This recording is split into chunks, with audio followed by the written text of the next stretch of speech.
Government forward చేసినందుకు మనం 2-3 వారాల లోపల నివేదిక చేయడానికి ప్రయత్నం చేస్తాం. ఇలా యంత్రానికి అందరికీ కూడా కృతజ్ఞతలు చెప్తున్నాం. చాలా బాగా అరేంజ్మెంట్స్ చేసినారు. నమస్కారం. Thank you. Director madam Kranthi గారికి, అదేవిధంగా అడిషనల్ కమిషనర్ చంద్రశేఖర్ గారికి,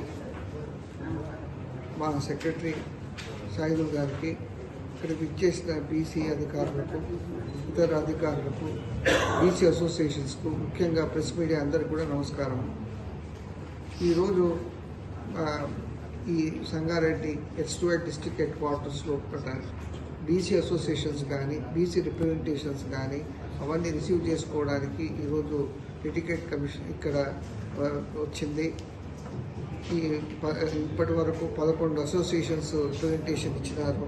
దీనికంటే ముందు పాత బీసీ కమిషన్ నిరంజన్ గారి కమిషన్తో 96